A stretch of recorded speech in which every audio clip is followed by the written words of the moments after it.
A lot of fans, critics, and reviewers alike have described the ending of Squid Game Season 3 as extremely bleak. But in reality, I really think that they're missing what the show is truly trying to say. It currently has a 50% score on Rotten Tomatoes, which quite frankly, I think is an absolute joke. In this short video essay, I'm going to explain how and why. Now, obviously, massive spoiler warning for all of Squid Game. We all know that Squid Game has been a show that's been very critical of capitalism and the system that many of us in developed countries live in today. It's shown us in such creative ways how money and greed can corrupt, how the way that our capitalist societies are set up to function leads us to become desperate, and the system puts people in the most horrible of situations,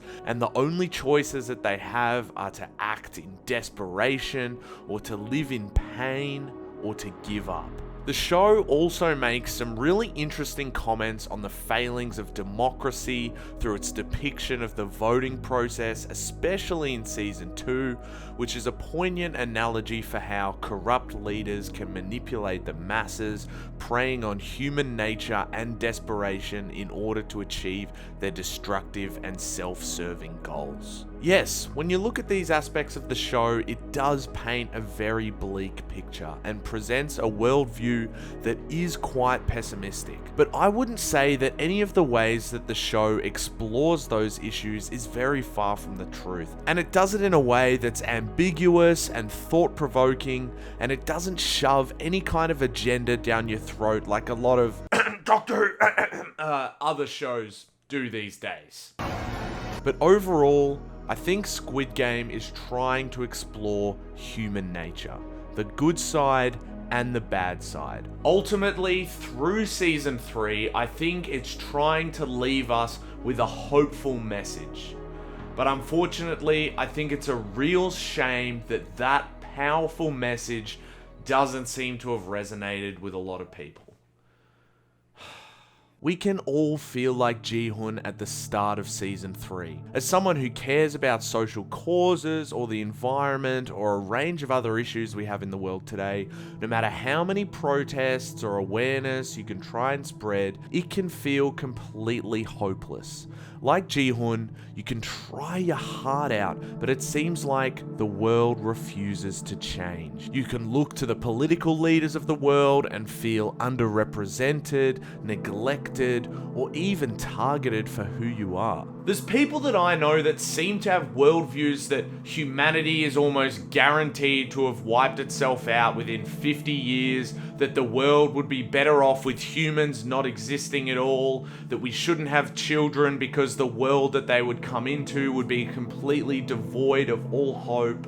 That kind of worldview is something that I just completely disagree with. And guys, maybe it is naive, but I like to choose to have a positive and hopeful view of humanity and the world. I think that kind of negative worldview is also represented by the character of Kang No-ul. Sorry about my pronunciation there, guys. As she sits in the room watching Ji-hoon in the final game, she points a gun to her head, ready to pull the trigger. Tell me if this is just me, but it seems like there's a lot of people in this world that will come out and say things like, oh, they wish that they haven't been born, life is so hard, they didn't get a choice to be born, or they'll come out with phrases like, oh man, I'd rather kill myself, or I'd rather die than have X happen. And normally whatever they're talking about is something that's pretty trivial, and yes, I get that it's a joke, it's dark humor, but it kind of feels like this sort of worldview has been normalized in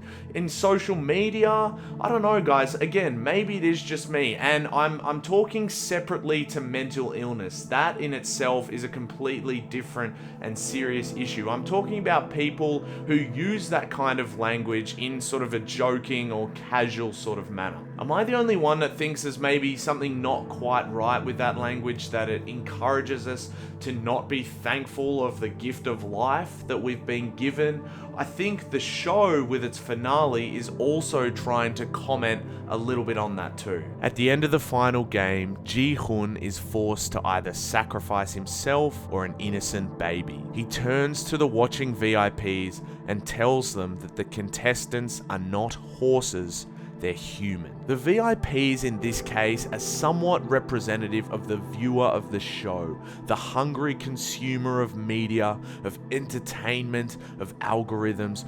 You could go even more meta and say that they're representative of the Netflix executives that failed to compensate the show's creator, Hwang Dong-hyuk, for the huge success of season 1. When asked why he even chose to come back and write a further 2 seasons of the show, compromising his creative vision, putting himself through the incredible stress of production, Dong-hyuk said that he did it for money. You were so stressed that you didn't want to do a second series. Yes. You were adamant. Why did you change your mind? Money. Isn't that ironic? The creator of a show that criticizes capitalism, forced to work again for one of the biggest for-profit companies on the planet, just so he can be compensated fairly for something that he created. I think with the ending, Dong-hyuk is trying to remind us that even though there is a lot of evil in this world, corruption and violence, there's also a lot of good people and a lot of good that humans are capable of doing. Although every human being has these dark aspects of human nature present within us, we also have the very best locked away somewhere. Ji-hoon shows us this as he utters his last words and sacrifices himself for the baby. 사람은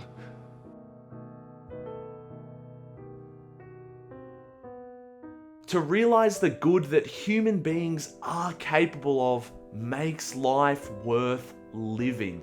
As human beings, we are capable of being good creatures. We've been gifted with a heart, a mind, and a soul, and that should give us hope that one day, maybe tomorrow, maybe someday off in the far future, we can work together to change the world, to make it a better place. It won't be easy, and there is a lot of evil and divisiveness in this world, but we should always remember to have hope, to believe in decency, in love, and caring for one another, because there are good people out there and a hopeful future that is worth living and dying for. For me, the way that the show was able to explore that message in such a nuanced and powerful way, look guys, I know it sounds wanky, but to me, that's something that's truly special. So much of the criticism about the show is that, oh, the games weren't as good, there was a lot of boring dialogue, the pacing was slow, but I think all of that criticism just completely misses the point. It's not meant to be a show that celebrates violence and spectacle. It's a show that uses entertainment to make you think. And season 3 does that brilliantly.